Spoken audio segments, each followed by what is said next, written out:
Ya Rabbi, biliyorum bu dünya imtihan hayatı.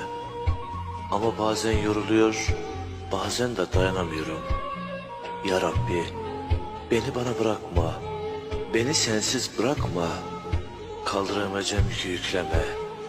Bana bu dertlerimden, sıkıntılarımdan bir çıkış yolu nasip et. Ne olur Rabbim. Amin.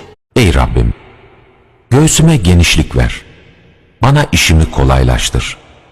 Sözümü anlamaları için dilimdeki tutukluğu çöz. Ya Rabbi, biliyorum bu dünya imtihan hayatı. Ama bazen yoruluyor, bazen de dayanamıyorum.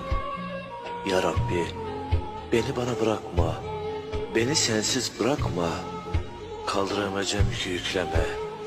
Bana bu dertlerimden, sıkıntılarımdan bir çıkış yolu nasip et. Ne olur Rabbim. Amin.